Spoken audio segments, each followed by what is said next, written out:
Bismillahirrahmanirrahim. Assalamualaikum warahmatullahi wabarakatuh.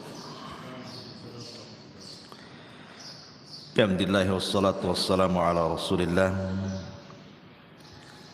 wa ala alihi wa sahbihi wa mawalah wa la hawla wa la quwwata illa billahi wa ba'd. Alhamdulillah, di pagi hari ini kita bisa duduk bertalabul ilmi setelah melaksanakan kewajiban Allah, salat subuh berjamaah. Sebagaimana dikatakan oleh Imam Asy-Syafi'i Muhammad ibn Idris rahimahullahu ta'ala, laisa syai'un aham ba'dal faraid min talabil ilmi. Tidak ada sesuatu yang lebih istimewa setelah melaksanakan kewajiban Allah melebihi menuntut ilmu. Salawat dan juga salam kita hadiahkan kepada Rasul kita Nabi besar Muhammad sallallahu alaihi wa ala alihi wasallam.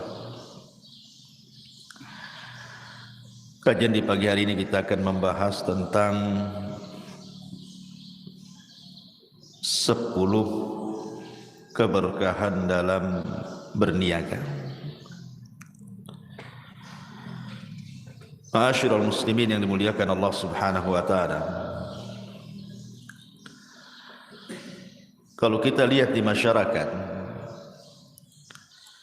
ada orang-orang kaya itu yang terkadang kalau seandainya tidak bekerja, itu sudah cukup untuk 7 turunannya. Tetapi kenyataannya ada orang kaya yang kaya raya itu masih bekerja. Bahkan semangat bekerjanya jauh lebih hebat dibandingkan orang fakir. Padahal kalau tidak bekerja saja dia sudah cukup sebenarnya. Tapi justru waktu-waktunya hanya untuk bekerja saja. Dari sini menunjukkan terkadang ada orang kaya lebih miskin dibandingkan orang miskin. Orang miskin saja tidak seperti itu mencari dunianya. Ada waktu-waktu istirahat, ada waktu senang-senang, tapi ada orang kaya itu tidak ada istirahat. Dari sini Nabi SAW mengatakan, man kanatid dunya hammu farraqallahu alaihi amrahu wa ja'ala faqrahu baina ainaihi. Maka barang siapa yang tujuan dunia adalah kepentingan hidupnya, maka Allah Subhanahu wa taala akan cerai-beraikan urusannya dan Allah jadikan kefakirannya di antara kedua matanya. Persis seperti sabda Nabi, ada orang kaya tapi tidak kaya, justru lebih miskin dibandingkan orang miskin. Kenapa? Karena tidak ada waktu untuk istirahat. Kenapa demikian? Boleh jadi karena tidak ada berkah dalam hidupnya. Inilah yang kita akan bahas, bahwa berkah itu penting, dan makna berkah itu an-nama'u waz-ziyadatu was-sa'adatu wal kathratu fi kulli khairin. Jadi berkah itu sesuatu yang tumbuh, bertambah kebahagiaan dan banyaknya kebaikan. Itu disebut berkah artinya. Kenapa kita memerlukan keberkahan dalam hidup? Sebab kalau berkah itu ada pada badan kita, maka badan kita akan sehat. Kalau berkah ada pada pikiran kita, maka pikiran kita akan tenang. Kalau berkah ada pada anak-anak, maka anak-anak akan soleh dan soleh. Kalau berkah ada pada usaha, maka usaha itu akan ada kebaikan di dalamnya. Maka kita fokus kajian di pagi hari ini khusus soal berkah dalam masalah at-tijarah, dalam masalah perniagaan. Ma'asyiral muslimin yang dimuliakan Allah Subhanahu wa taala, di dalam surah Al-Muzammil ayat 20 Allah Subhanahu wa taala mengatakan, inna rabbaka ya'lamu annaka taqumu adna min thuluthayil laili wa nisfahu wa thuluthahu wa ta'ifatun minal ladina ma'ak wallahu yuqaddirul laila wan nahar alima allan tuhsuhu fataba alaikum faqra'u ma tayassara minal Qur'an alima an sayakunu minkum marda wa akharuna yadribuna fil ardi yabtaguna min fadlillah wa akharuna yuqatiluna fi sabilillah. Sesungguhnya Tuhanmu mengetahui bahwasannya kamu berdiri, maksudnya salat, kurang dari 2/3 malam atau 1/2 malam atau 1/3 malam, dan demikian pula segolongan dari orang-orang yang bersama kamu, dan Allah menetapkan ukuran malam dan siang, dan Allah mengetahui bahwa kamu sekali-kali tidak dapat menentukan batasan-batasan waktu itu, maka Dia memberi keringanan kepadamu. Karena itu bacalah apa yang mudah bagimu dari Al-Quran. Dia mengetahui bahwa akan ada di antara kamu orang-orang yang sakit, orang-orang yang berjalan di muka bumi mencari sebagian karunia Allah, dan orang-orang lainnya berperang di jalan Allah Subhanahu wa taala. Ayat ini menjelaskan tentang sebaik-baik pekerjaan. Sebaik-baik pekerjaan itu at-tijarah, berdagang. Ayat ini cerita bahwa ketika Allah Subhanahu wa taala menentukan batas-batas waktu salat malam. Rasul itu kalau salat malam kan separuh malam tidur, separuh malam salat, atau 2/3 malam tidur, 1/3 malam dia salat. Begitulah di dalam surah Muzammil kan, Rasul kalau salat malam itu. Tetapi kan kita tidak tahu batas-batas waktu. Terkadang kita tidur kemudian subuh bangun, terlewatkanlah 1/3 malam atau separuh malam itu, dan Allah tahu. Kenapa Allah Subhanahu wa taala ringankan itu? Sampai Allah mengatakan faqra'u ma tayassara minal Qur'an. Bacalah yang mudah dari Al-Quran, artinya walaupun hanya 2 rakaat, 4 rakaat, tidak banyak rakaat, tidak masalah. Karena Allah tahu di antara kalian ada yang sakit, dan di antara kalian ada yang mencari dunia, maksudnya berdagang, dan di antara kalian ada yang berjihad di jalan Allah Subhanahu wa taala, sehingga tidak ditekankan dalam salat malam. Tetapi kata para ulama tafsir, Allah dahulukan kalimat wa akharuna yadribuna fil ardi yabtaguna min fadlillah, baru kemudian wa akharuna yuqatiluna fi sabilillah, mencari dunia dengan berniaga, kemudian setelahnya berjihad. Allah dahulukan berniaga baru berjihad, menunjukkan bahwa berjihad kepada keluarga itu lebih afdal dibandingkan berjihad kepada kaum muslimin. Dengan cara apa? Berniaga, gitu maksudnya. Karena di zaman para sahabat Nabi SAW, penduduk Mekah itu rata-rata kan pedagang. Lain dengan penduduk Madinah ya, petani gitu ya. Ma'asyiral muslimin yang dimuliakan Allah Azza wa Jalla. Maka dari sini istinbat hukumnya adalah atyab min kasbin nas, sebaik-baik apa yang diusahakan manusia itu adalah at-tijarah, berniaga. Bahkan ada hadis yang lemah mengatakan 99% itu rizki Allah itu ada di perniagaan. Taib. Yang ingin saya katakan bahwa karena Allah Subhanahu wa taala banyak membentangkan rizki dalam dunia perniagaan, akhir-akhir ini kita bisa melihat di pasar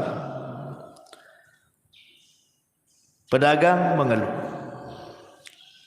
pembeli juga mengeluh, semua orang mengeluh, entah dengan naiknya harga, entah dengan curangnya para pedagang, entah dengan cuaca dan macam-macam kan.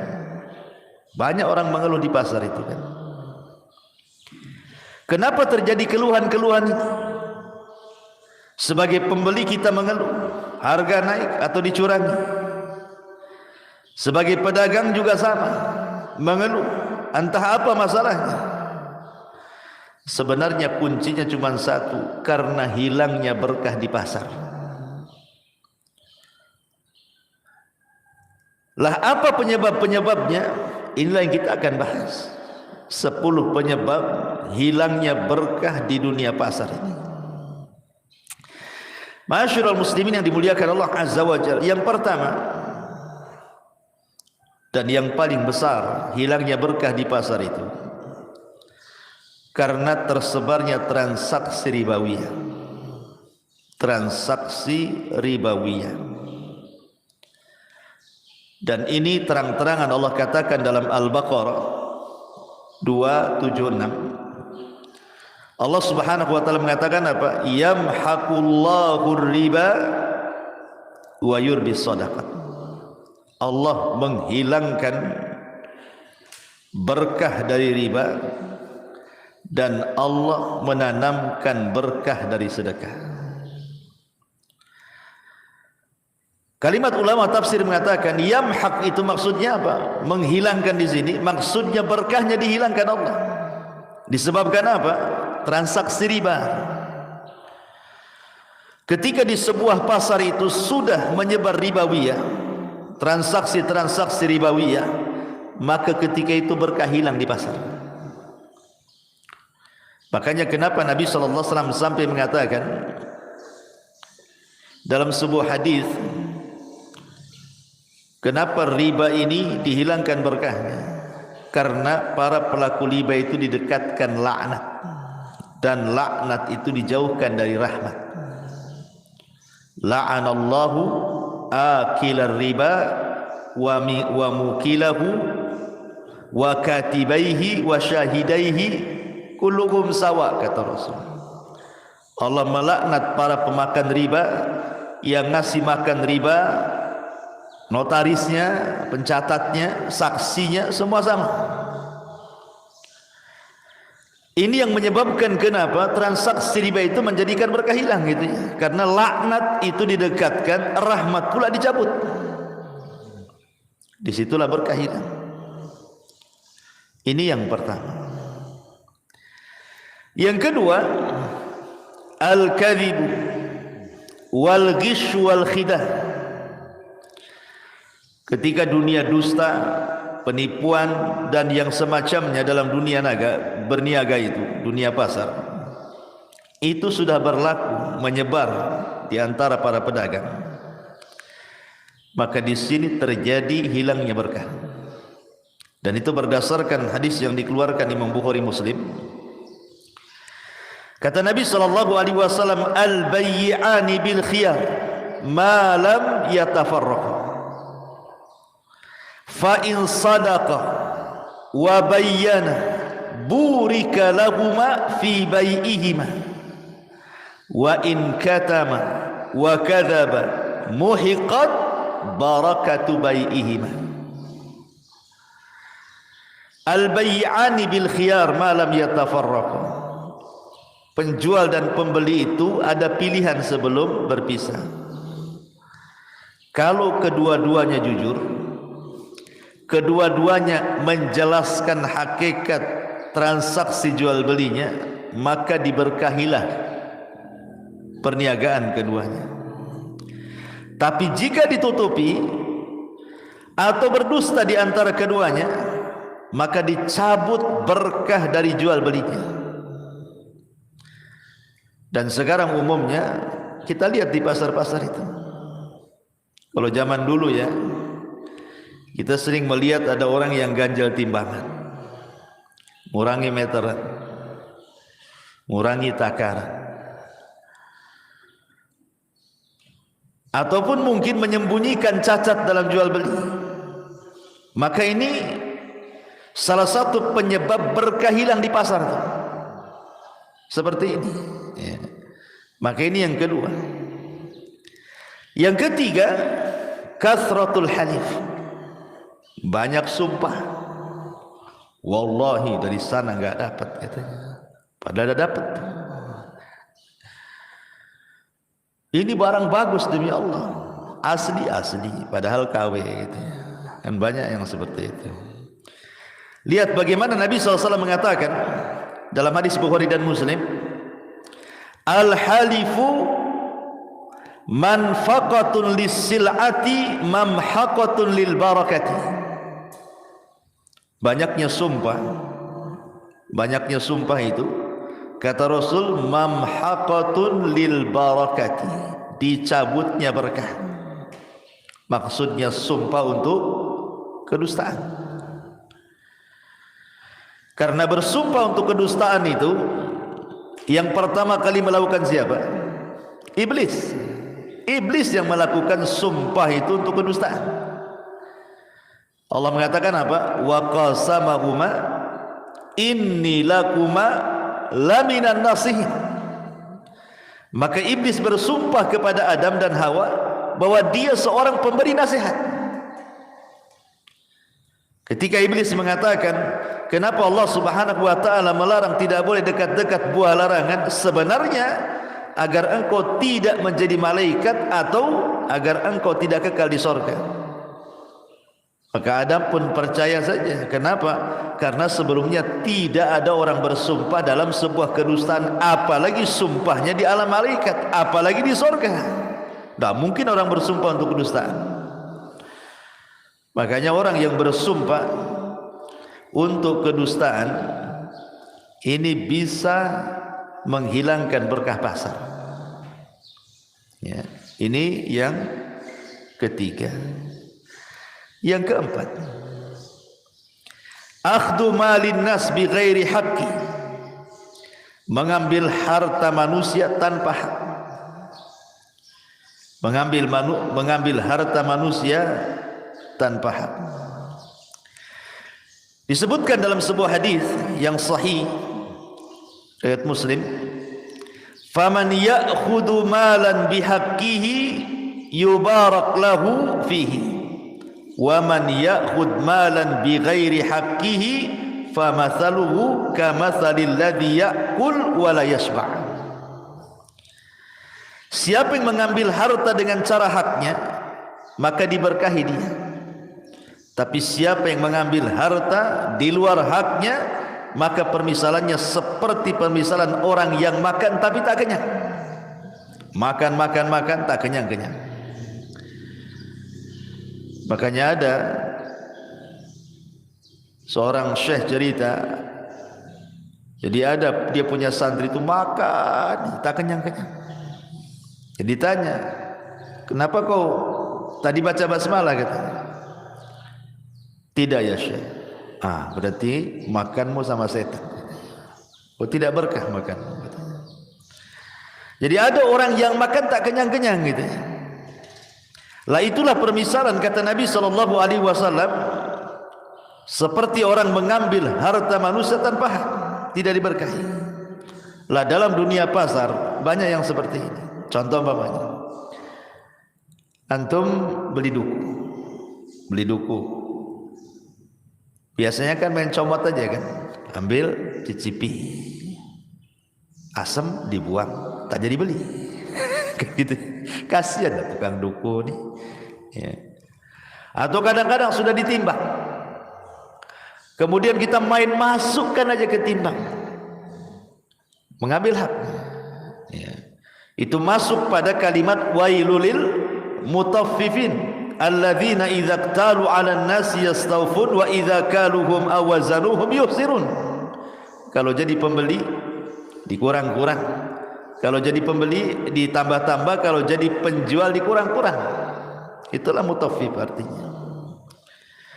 Atau dengan cara apapun gitu ya, karena banyak dunia pasar ma'ruf gitu. Kemudian yang nomor 5, al-ghabnu fit ta'amulatit tijariyati, curang dalam bermuamalah, dalam berdagang. Katatfi fil kaili wal mizan, seperti mengurang-urang takaran dan juga mengurang-urang timbangan. Dan ini berdasarkan tadi ayat yang saya baca, wailulil mutaffifin. Kenapa tidak berkah? Makanya sering saya contohkan sama antum kan. Sebenarnya tatfif itu tidak mengenyangkan. Tatfif itu tidak mengenyangkan, ikhwan. Antum jual salak, anggaplah ada orang beli salak 1 kilo. Kemudian antum sebagai penjual, antum kurangi 1 butir atau 2 butir salak. Artinya tidak full 1 kilo ya, kurang 1 kilo, entah 9 on gitu. Antum ambil 1 on. Dalam pikiran antum itu boleh jadi mungkin yang 1 on yang antum kurangi itu ada sebuah keuntungan kan, menambah keuntungan. Pikirnya ini kalau 2 salak kan gitu ya. Setiap orang beli 1 kilo, antum kasih 9 on. Dikumpul-kumpul antum pikir banyak untungnya itu. Itu kan dalam pikiran orang yang curang dagang kan seperti itu. Tetapi hakikatnya dia sedang mencabut keberkahan dalam jual belinya. Kenapa? Yang namanya pembeli itu antum tidak tahu apakah dia anak yatim, apakah dia orang miskin, apakah dia orang susah, atau mungkin dia orang kaya tapi membelikan untuk orang miskin, untuk sedekah, kan tidak tahu. Maknanya ketika antum kurangi 2 salak umpamanya, atau 2 duku atau apalah buah-buahannya, kemudian antum ambil, berarti antum mengambil haknya fakir miskin, mengambil haknya anak yatim, mengambil haknya orang-orang yang tidak berhak diambil kan. Disitulah letak tidak berkahnya itu. Ya, ini juga salah satu kenapa tatfif, mengurang-urang itu mencabut berkah, karena terkadang yang didolimi itu bukan orang kaya. Ma'asyiral muslimin yang dimuliakan Allah Azza wa Jalla, ini yang kelima.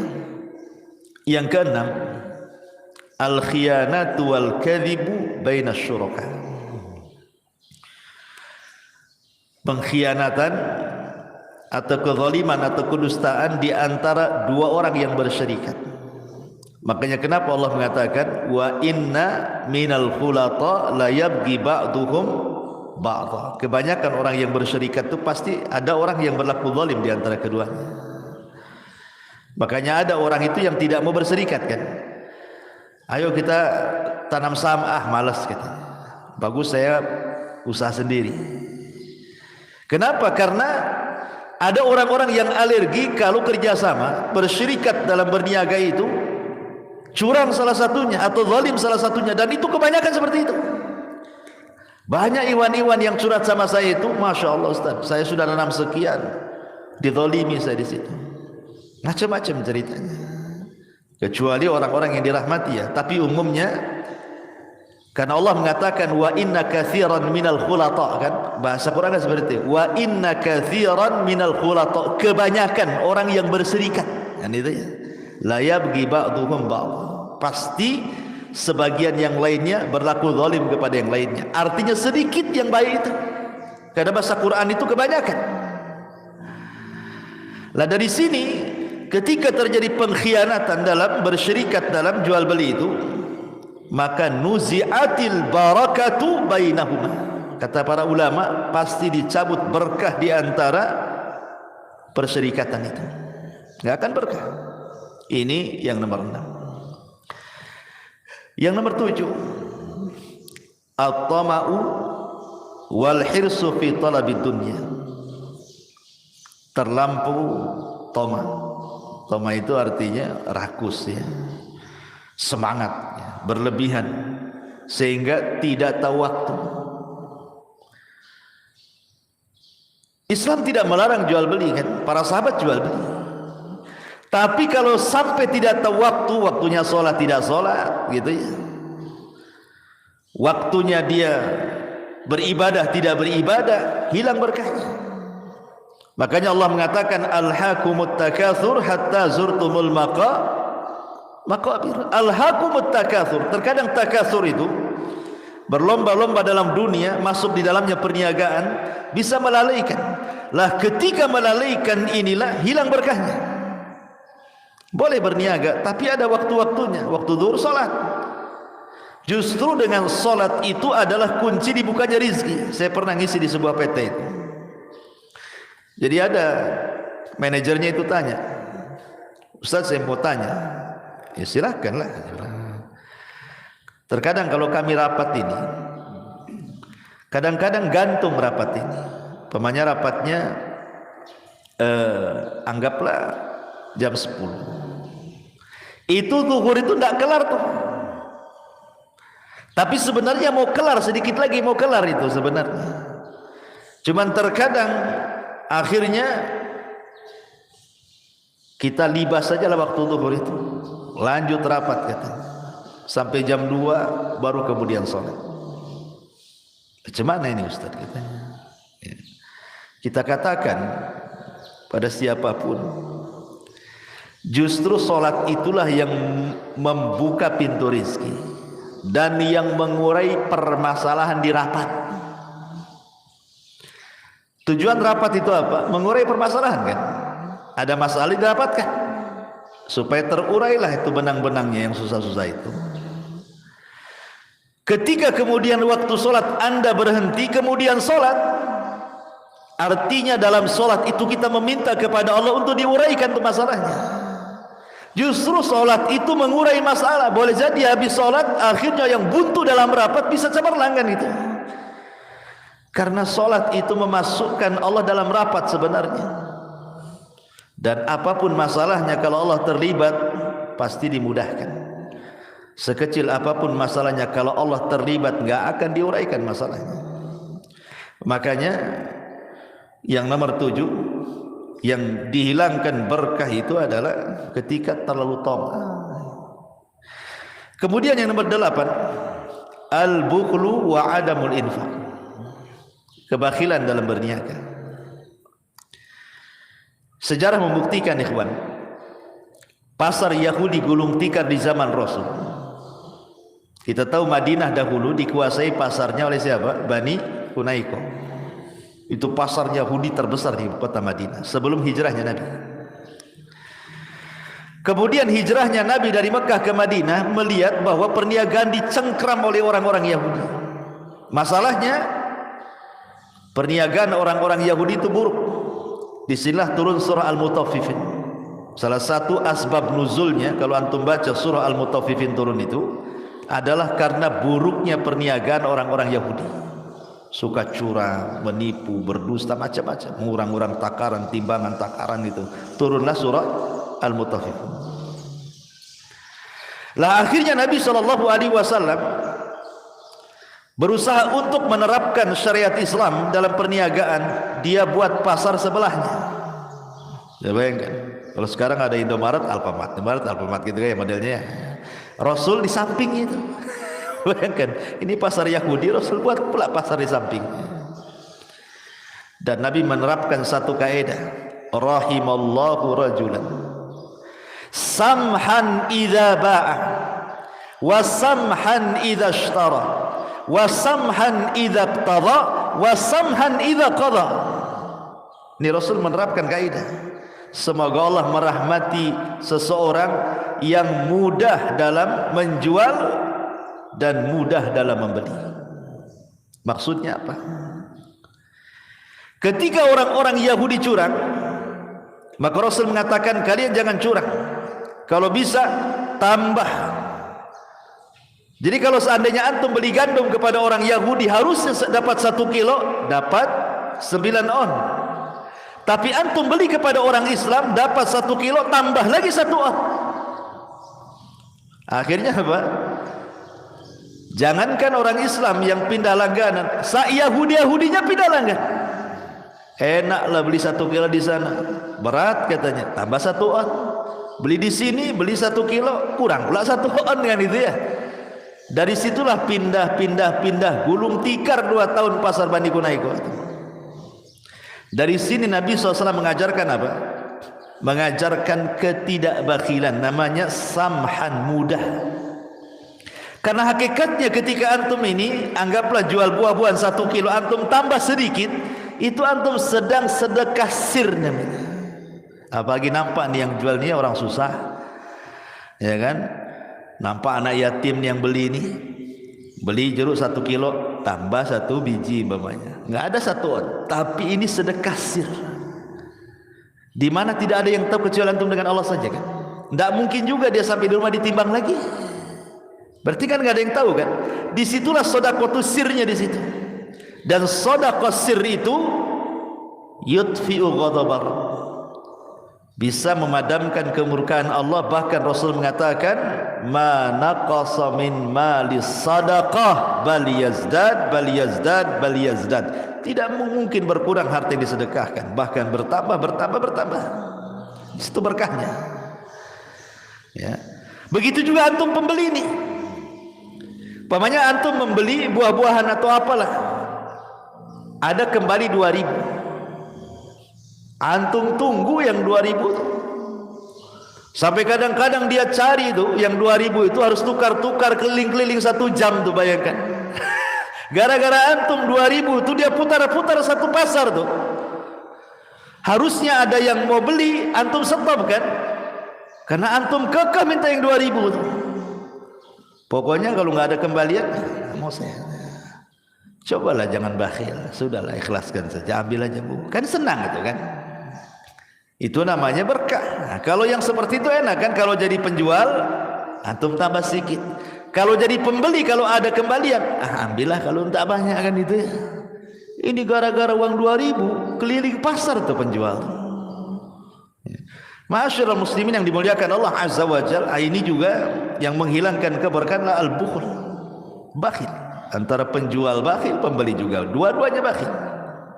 Dan ini di dunia ibu-ibu rata-rata kan, 500 perak aja pindah langganan.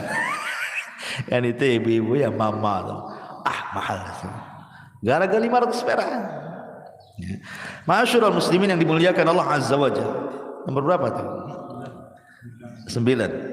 Nomor 10. Nomor 9, adamu syukrin ni'am, tidak bersyukurnya akan nikmat Allah Subhanahu wa taala. Ini penting. Betapa banyak kemudian para penghuni pasar itu yang mengeluh, tidak bersyukur. Banyak mengeluh kan orang-orang pasar. Coba antum kalau duduk di pasar itu banyak kali keluhan-keluhan tuh, macam-macam yang dikeluhkan orang pasar itu. Kayaknya tidak bersyukur mereka. Lah ketika tidak bersyukur, apa yang terjadi? La in syakartum la azidannakum wa la in kafartum in adzabi lasyadid. Hilang berkahnya, datang azabnya. Seperti umpamanya tadi saya contohkan di mukadimah kan, ada orang kaya diazab dengan hartanya. Seperti tadi kan, orang kaya diazab dengan hartanya kan, karena dia tidak istirahat. Coba 24 jam mikirnya duit saja kan. Hidupnya itu tidak tenang, apa nggak diazab dengan harta namanya? Padahal kalau dia tidak kerja nih, cukup untuk makan tuh, dia bisa ke masjid. Tapi tidak, harta dia yang mengazab dia. Lebih miskin daripada orang miskin lagi dia. Subhanallah kan. Ada orang-orang yang diazab dengan hartanya. Orang biasanya kena azab tuh cari harta, panas gitu. Ini tidak, hartanya banyak, kena azab pula dengan hartanya. Kayak Qarun. Nauzubillah. Nah, ini juga karena tidak bersyukur. Kemudian yang nomor 10, ya, al-fakhru wal khuyal wal israf wal mubah. Sombong, ya, berlebihan. Itu juga sama. Ya, kesombongan para peniaga ini juga bisa menghilangkan keberkahan, termasuk dalamnya hasad sesama pedagang. Karena biasanya hasad itu kan seprofesi. Orang hasad tidak mungkin dengan lain profesi, tidak mungkin. Orang jual bawang dengan bengkel motor nggak mungkin hasad. Kok laris sekali itu bengkel motor atau enggak? Orang jual bawang hasadnya dengan orang jual cabai biasanya. Sesama itu kan gitu ya. Biasanya begitu, sesama bengkel hasad. Ya kan? Dia akan seprofesi itu, sesama jual aluminium hasad gitu. Jadi dia sesama yang sejenisnya itu saja kan itu. Kalau yang beda jenis enggak mungkin. Nggak mungkin orang jual aluminium hasad sama orang jual tanah kan? Nggak mungkin. Nggak akan ketemu. Hasad itu biasanya seprofesi. Nah di pasar kan seperti itu hasad-hasad. Atau yang lebih parah lagi main dukun. Nah itu sudah berkahnya hilang. Main dukun gitu ya. Raja di mana-mana ditempel nggak jelas itu ya. Nah itu lebih parah lagi. Karena kalau sudah mengundang kesyirikan dalam pasar hilang berkahnya. Makanya Nabi SAW mengatakan, jangan engkau pertama kali masuk pasar dan jangan engkau terakhir keluar dari pasar. Kenapa? Karena pasar itu ma'arakatus syaitan, tempat perangnya setan. Disitulah bendera perang setan ditancap ya. Kenapa demikian? Karena dosa di luar pasar semua ada di pasar. Sebutkan dosa di luar pasar apa? Semua ada di pasar. Ada semuanya. Syirik ada, bid'ah ada, maksiat ada, semua ada di pasar itu. Semua. Makanya kenapa Rasul mengatakan seburuk-buruk tempat itu aswaku, pasar-pasarnya. Wa khairul makan masajiduh, dan sebaik makan, sebaik tempat adalah masjidnya. Inilah diantara 10 hilangnya berkah dalam dunia perniagaan. Adapun yang mendatangkan berkah secara singkat, 1 as-sidq wal amanah, jujur dan amanah.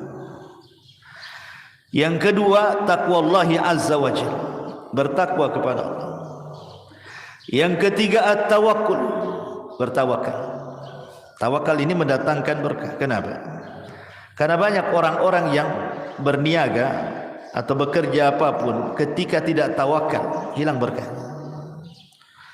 Kemudian yang keempat, berpagi-pagi. Karena Rasul mengatakan Allahumma barik lana fi bukuriha, Allahumma barik li ummati fi bukuriha. Ya Allah berkahi umatku di waktu paginya. Kemudian juga kasratu al-istighfar, banyaknya istighfar. Kemudian juga di antara yang mendatangkan berkah adalah at-tijaratu fil halal, berusaha mencari yang halal. Kemudian juga yang mendatangkan berkah as-samahatu fil bai'i wasyira', mudah dalam jual beli, tidak mempersulit orang. Kemudian juga yang mendatangkan berkah as-sadaqatu wal infaq, berusaha bersedekah. Kemudian juga yang mendatangkan berkah adalah al-qanaa'atu war ridha, qanaa'ah, ridha dengan pemberian Allah Subhanahu wa taala. Dan yang terakhir tentu adalah su'alullah al-barakata, berusaha meminta kepada Allah Subhanahu wa taala agar setiap perniagaannya diberkahi Allah Subhanahu wa taala. Wallahu alam. Ini yang bisa sampaikan bermanfaatnya. Subhanakallahumma bihamdika asyhadu an la ilaha illa anta astaghfiruka wa atubu ilaik. Allahu ta'ala alam. Assalamualaikum warahmatullahi wabarakatuh.